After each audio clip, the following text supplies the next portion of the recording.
First of all, let me also welcome all of you to today's session. It's my honor today to kick off a fairly tightly packed schedule over the next 2 days, I think. In terms of presenting myself, I haven't done that in a while, so I'm essentially just a small-scale PhD student at Laval University, supervised by Crystal and George. Originally from Austria, ended up in Canada, but have been working on orogenic gold for the last 3.5 years. And before we get into take a deeper dive into the project, where we'll just take a look at orogenic gold precipitation and associated remobilization in the Malarctic-Val district in Quebec, I really want to take some time and really acknowledge and appreciate all the feedback and the funding and the help that has gone just into my PhD project alone. Because just with my project, there's like a host of different partners associated across government, industry, and academia. And I really want to acknowledge all their effort, all their help, because without any of them, I wouldn't be here and this project wouldn't have happened in the first place.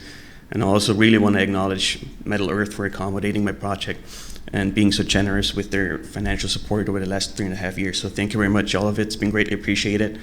And now let's take a look at some results of the project. So a little bit of housekeeping. So what I'm going to talk about over the next 25 minutes-ish are essentially the major parts of my PhD project, where we'll take a look at 3 different blocks. The first block will try to decipher and disentangle gold mineralization in the area between the Malartic and Val, because I also want to use that part as more of a segue into the project, because there's been a long-standing misfit between the structural record of what people saw in the structures of different vein sets and with regards to associated dating that has been done in the area. So we'll take a look at 2 different vein sets that are composed of quartz carbonate and quartz tourmaline carbonate. And then for the second and third part of the talk today, I want to focus on orogenic gold itself. So we'll take a look at how can we try to monitor fluid mechanisms that are associated with pyrite precipitation in this case, and by extension associated with gold precipitation. And then we'll take a look at another hydrothermal event that takes a deeper scale look at to nanoscale, where we look at nanoparticles that are associated with hydrothermal remobilization of our orogenic gold precipitation. So let's get right into it, just to situate ourselves, because I don't want to talk too much about this slide, because it will probably come up a couple of times over the next 2 days. I just want to situate ourselves in here. So we're in the southeastern area of the Superior Craton for this part of Middle Earth, where we find ourselves in the Abitibi and the Pontic subprovinces. And these 2 subprovinces are essentially divided through a common interface, which is characterized by the Porcupine-Dexter fault zone and the Larder Lake-Cadillac fault zone, which are these east-west trending, almost subvertical, transcrustal first-order structural corridors. And along these, you can see there's been a host and a number of past and currently producing gold mines. And a significant number of those mines is distributed throughout the area between Malartic and Val on the Quebec side of things, and that's where my PhD project was hosted. So when we talk about orogenic gold over the next couple of minutes, what I just want you to keep in mind is that we associate orogenic gold with post-peak metamorphic conditions. So in other words, we talk usually about the retrograde path of an orogenic cycle. That's when we form our steep, brittle, and ductile reverse shear zones. And the Malarctic-Val district is no exception to that. Quite the contrary, it's actually the textbook perfect example of what orogenic gold looks like, in a sense that we have our greenstone architecture comprising volcanic rocks, which are subsequently intruded by intrusive rocks and then overlain by sedimentary rocks, which find themselves in an orogenic cycle, the Abitibi-Wapa orogenic cycle. And then we have a major shortening event, which is referred to D2 in this talk, which is a north to south shortening event that forms bulk of our orogenic gold mineralization. To make things a little more complicated, there is a structurally older vein set that's been entangled within all of this deformation. That's a highly deformed quartz carbonate vein set, but we'll get to that in a second. And these quartz tourmaline carbonate veins are the textbook perfect orogenic gold mineralization, what it actually looks like. Those formed along the retrograde path of the Abitibi-Wapa orogenic cycle. Let's get ourselves situated in the Malartic-Val district itself real quick. I just want you to take away from this slide that the northern colorful units comprise part of the Abitibi subprovince. We largely got an east-west trend overall, with our volcanic units in the colorful units over here dipping steeply to the north. We therefore observe a younging sequence to the south, moving across the hatch line over here, the Lardale-Cadillac fault zone, into the Pontiac subprovince, which is composed of this more uniform blue color. So we got volcanic rocks and intrusive rocks in the northern part of the Abitibi, which are also a little bit, there's a difference in the metamorphic grade as well.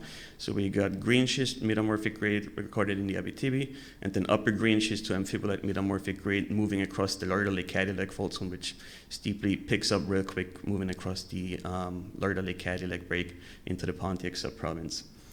The Val-d'Or vein field comprises most of the quartz tourmaline carbonate veins, which is outlined in here, and just the hatched red area.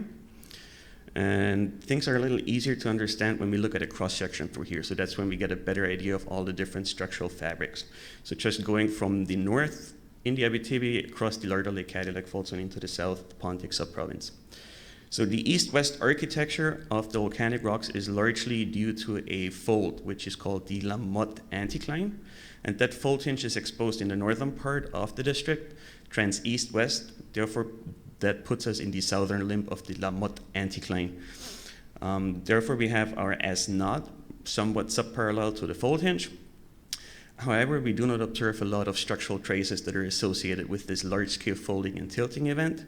What we have ample of evidence of is the regional east-west trending subvertical S2 foliation, which is associated with our north to south shortening event.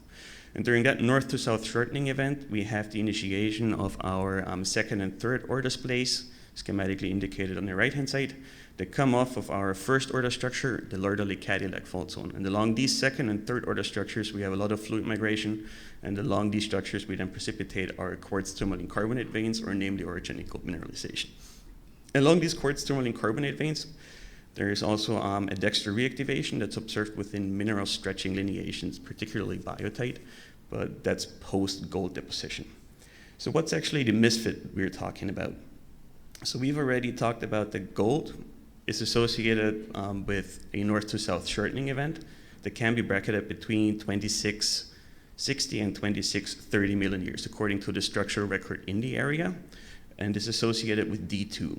However, when we take a look at what people had done in the area before, where they've done a lot of bulk geochronology on samples that were taken either from the veins themselves or from associated alteration halos, we see that gold could have been associated within a period of 350 million years if we just plot it on a simplified timeline. So there is a major misfit between the structural and the so far known geochronological framework that have been done for the area. What's interesting, however, is when we plot up the individual isotopic systems that people use doing bulk geochronology, we find out that those isotopic systems and the associated dated minerals fall on a subsequently decreasing closure temperature trend. So in other words, we have the highest closure temperature, in this case associated with zircon, uranium, lead, and zircon, which then subsequently decreases towards argon dates that are published in biotite and muscovite, which we think is actually more a trend, more reflective of a regional cooling trend as opposed to really individual hydrothermal events associated with gold mineralization. That's why we thought about trying out in situ uranium lead dating in xenotime and monazite, because we do know those two phosphates are commonly associated with vein-hosted gold mineralization. And on top of that, they also have a fairly high closure temperature of 600 degrees Celsius and above, which means that we shouldn't run into any issues with regards to regional cooling that might affect our isotopic system and modify it later on. So the first part of the project, the timing of gold mineralization, has already been published. So I just want to go over some highlights because it's been presented quite a couple of times at Metal Earth already. And I just want to show some key findings. So we'll focus on the quartz carbonate and the quartz tourmaline carbonate veins. Quartz carbonate veins were, we investigated for that the S50 ore body in the area of Kiena, around here, which is also within the Val-d'Or vein field. But as you'll see in a second, highly deformed. And then we got our quartz tourmaline carbonate veins, orogenic gold, that we were able to date across the Val-d'Or vein field for the most part. Let's take a look at some rocks. So let's start out chronologically with the structurally older vein set, or pre-D2 quartz carbonate veins, which usually are characterized by a quartz carbonate breccia, and also highly boudinaged and folded quartz carbonate veins, which are subparallel to our S2 foliation, that usually occur within a strongly chloritized basalt and contain an assemblage of pyrrhotite, pyrite, chalcopyrite, and gold. and they are inferred to be of a magmatic hydrothermal origin, which is in a strong contrast to our SIND2 quartz tourmaline carbonate veins, which is nicely explained by an example of the triangle deposit, where we find ourselves at an underground stope. We're facing to the west. We got our S2 foliation schematically indicated over here, striking east-west, and then we got our sub-parallel quartz tourmaline carbonate reverse shear forming during D2 deformation and depositing a pyrite, chalcopyrite gold assemblage for the most part. We were then able, through a combination of drill core logging, sampling, thin section preparation, to really target xenotime and monazite in thin section. And the way we did it is we just did a lot of surface area mapping by micro XRF of our thin sections. And we were then able to identify over 300 monazites and xenotimes that we were fortunate enough to take to Lawrence University and have analyzed together with Jeff. And I just want to show you some results over here. For the structurally older vein set, quartz carbonate veins, we were able to get an age of 2686 million years, recorded in 11 xenotimes. And I also want to point out that out of the 200 somewhat monazites, they were all too low in lead, so we weren't able to date any monazites, so that's why I'll just be talking about xenotimes for the most part, which give a really outstanding age in the end. When we move to the structurally younger vein set, the quartz tourmaline carbonate veins, that's when our xenotime texture becomes a little bit more important. So we commonly observe 3 different textural environments in xenotime. It's either in textural equilibrium with our sulfides, hosted as sulfide mineral inclusions, or occurs as sulfide mineral overgrowth and replacement, or within sulfide fractures. And those textural environments have major implications for their rare earth element concentrations. The ones that are in association with the pyrites themselves, so hosted as in textural equilibrium where sulfide mineral inclusions are enriched in medium rare earth elements, particularly in neodymium and samarium, as opposed to the ones that overgrow and replace pyrite, where these are fairly depleted in neodymium and samarium, which has a major effect on the final age when we pull all the xenotimes that we dated through at the Val-d'Or vein field. So the ones that we think are associated with gold mineralization, so again, in textural equilibrium, as well as sulfide mineral inclusions, give us an age of 2643 million years, and the ones that replace and overgrow pyrite give us an age of 2607 million years, which we associate with gold remobilization in the area. So let's take a look at our simplified timeline again. What we see over here is that we were able to constrain 3 short-lived hydrothermal periods, of which 2 were associated with gold mineralization in the area, 1 with the quartz carbonate vein set, and then we observed 2 hydrothermal events within the quartz tourmaline carbonate vein sets, one of which is associated with gold mineralization at 2643 million years, and the one at 2607 million years we think might be associated with late-stage S-type magmatic pegmatitic activity that's been reported in the area. However, I also want to point out that Antoine Godet will be doing a talk tomorrow where he'll go into way more depth of the tectonomagmatic history, particularly of the Pontiac, and he'll be able to provide a lot more context with regards to the younger events that we observe. Which brings me to the second part and the third part, where I just want to be talking about the quartz tourmaline carbonate veins themselves. For the second part, we'll focus in on the 2643 million year event, and then for the later part, the third part, we'll quickly focus on the 2607 million year event. All right, so for the second part, we did a lot of in situ multiple sulfur isotopes and trace elements, because the goal of the second part is to really try to monitor fluid mechanisms and associated physicochemical changes that occur within or during precipitation of our pyrite as well as gold. For the sake of this talk, I tried to simplify it over here really quick. We can do a lot more with isotopes and trace elements, but for the sake of these few slides, I just want us to keep in mind that we'll be focusing on the delta 34 signature, as well as the trace element composition of pyrite, from which we can deduce physicochemical fluid processes and by extension gold precipitation mechanisms.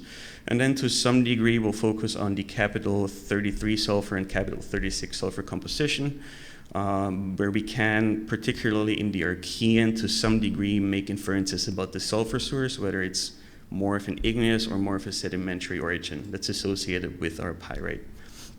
The ore bodies over here, shown again, distributed throughout the Val-d'Or vein field. We're able to analyze 5 different ore bodies, and those 5 different ore bodies have a similar sulfide assemblage that's consistently observed throughout. in the sense that we have these pyrite-rich sulfide aggregates that contain up to 95 volume% of sub-2 euhedral pyrite that's either vein-hosted or wall rock-hosted. Particularly in intrusive rocks, so we got these diuritic, granodiuritic plugs, which are the perfect rheological contrast for our quartz tourmaline carbonate veins. And those pyrite-rich sulfide aggregates commonly show a porous pyrite core, rich in carbonate and silicate inclusions, and which is surrounded by a homogeneous rim domain that contains the bulk of our native gold and polymetallic inclusions, composed of gold, silver, tellurium, and bismuth.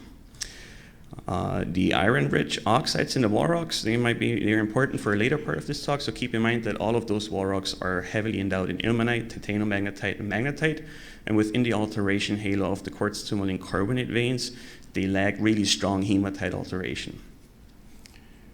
We're not the first ones to report such a sulfide paragenesis. Quite the contrary, it's already been shown that our sulfide paragenesis is in really good agreement with what's been published. So we have early carbonate and tourmaline inclusions in our porous pyrite 1.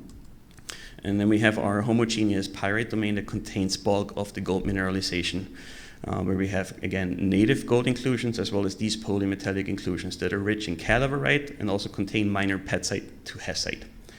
So what can we actually do with in situ multiple sulfur isotopes?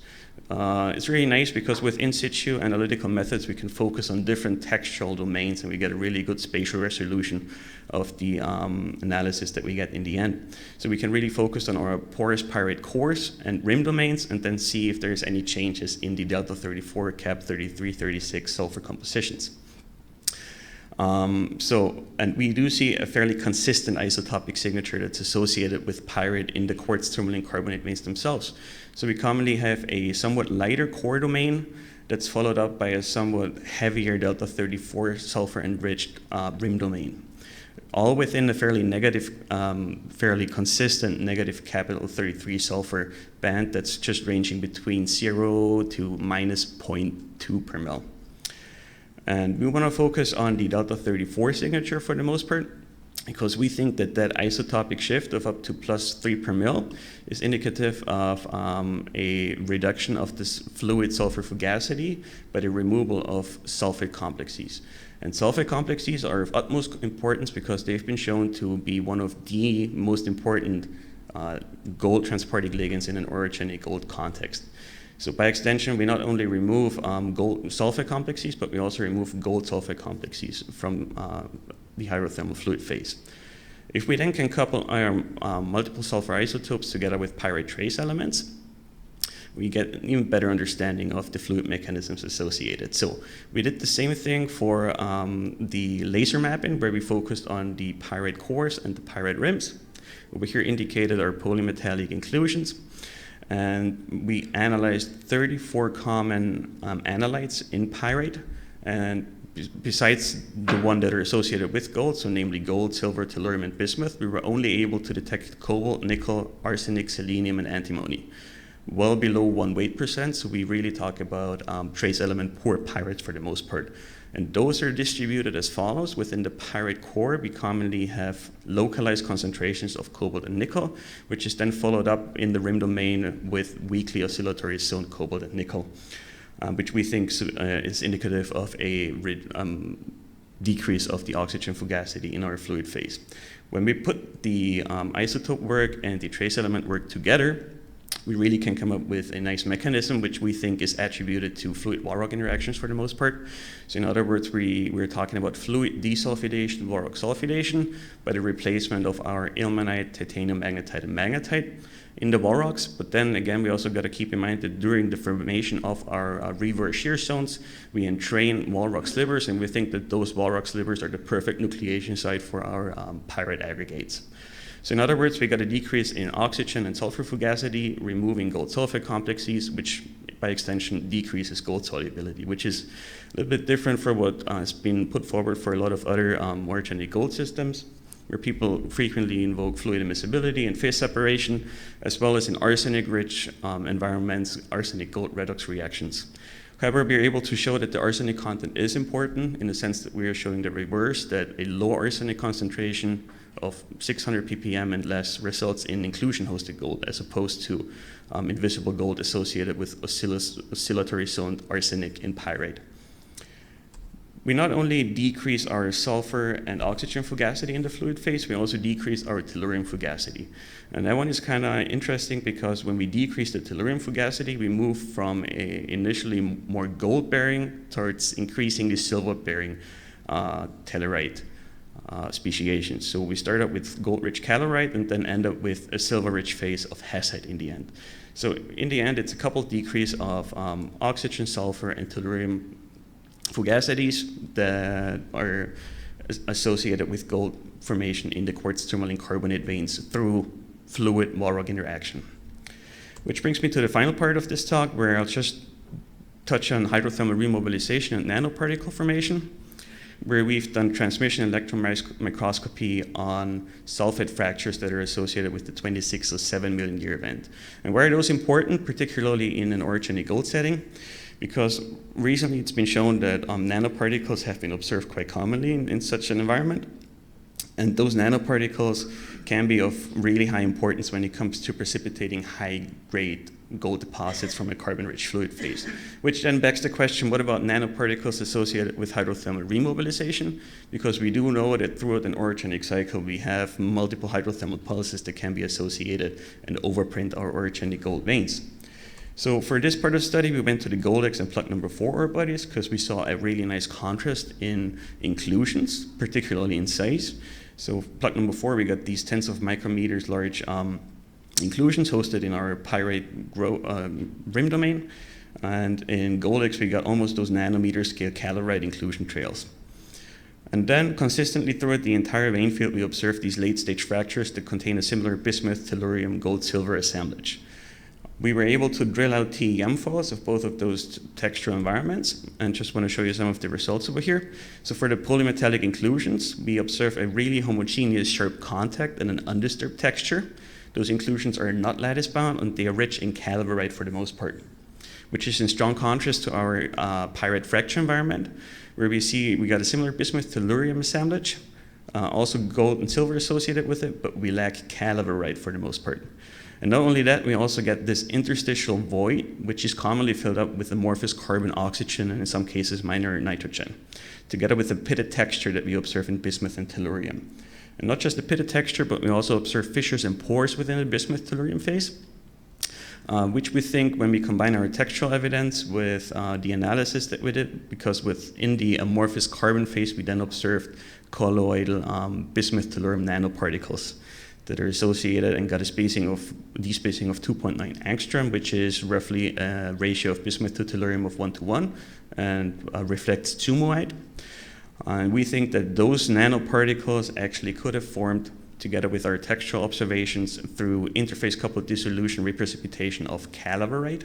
So in other ways, we remobilize our calaverite from polymetallic inclusions into late stage fractures, through forming an oxidized species in tellurium and bismuth, which then, during the rapid formation of calcite, which is also associated with our fractures commonly, forms an amorphous carbon phase that also contemporaneously reduces tellurium and bismuth and results in the formation of nanoparticles. However, that part, we're still hashing out the details, but I just want to stress that we might be talking about fluid-mediated redox reactions that could actually be associated with nanoparticle formation, and might also explain the ubiquity of nanoparticles that we observe.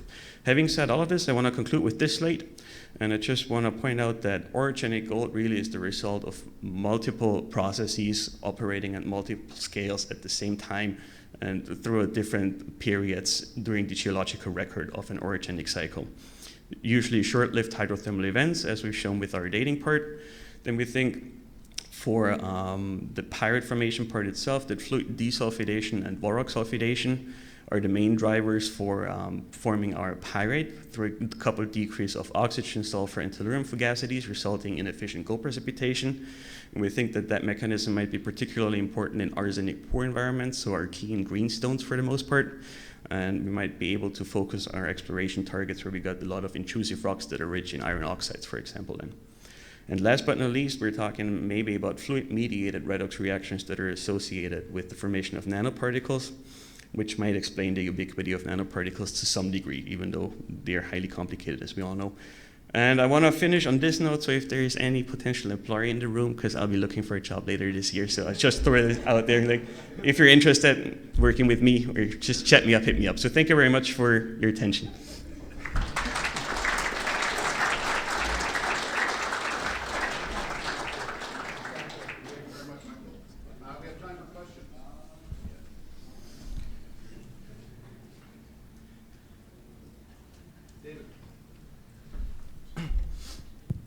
You're talking about multi-scale controls, but you mostly talked about precipitation. Have you thought about where the fluids actually came from initially? And what you're seeing in the precipitation, does that give you any clues, like how deep they came from? Have you looked at carbon, nitrogen, oxygen isotopes? No, we've not looked at carbon, nitrogen. I don't have an idea about the depth itself, but from the capital 33 sulfur record. So the thing with multiple sulfur isotopes is that we can deduce the source to some degree, particularly within the Archean. However, in the Abitibi and the Val-d'Or vein field, we see a strong contrast to what's been reported in other orogenic gold districts. So for the Yilgarn, for example, we see a strong positive signal in capital 33 sulfur, and that's been inferred to be derived from sedimentary rocks. By analogy, like in contrast, we see a strong, not strong, but a subtle negative signature with the veins in the Val-d'Or field. So that might be indicative of volcanic rocks, actually. But as for the depth, I really have no idea. Like I have to pass on that one. I'm sorry. Michael, the xenotime. Yes. That you have, wow. Xenotime that you have dated at 2643, were they inclusion within the pyrite? What was the? They're both. They're both. So they're inclusions within pyrite as well as in textural equilibrium with pyrites. So because we did in situ laser analyses, and the error is going to be a million years. Like it's going to be plus minus 5 million years, 10 million years. So it's a question of what do we actually pull together in the end, and what do we date. So, but that's like for Archean ages, like going back 2 billion years in time. That's like the best that I could think of for now. Yeah. Thank you.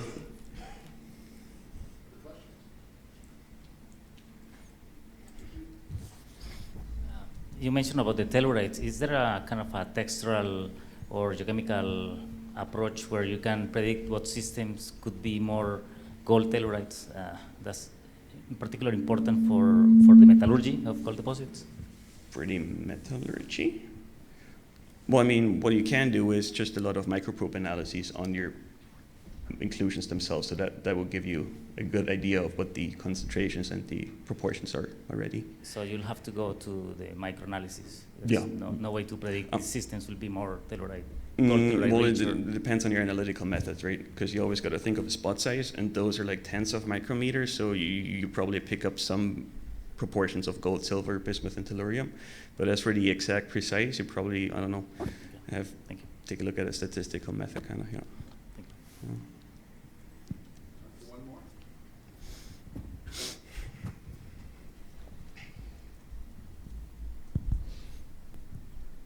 In the orogenic context, there's probably unroofing happening during that time window.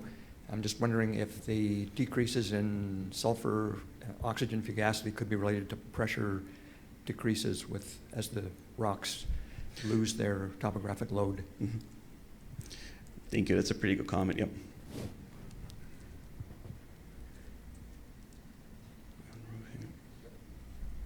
All right. Well, thank you very much. Well, thank you.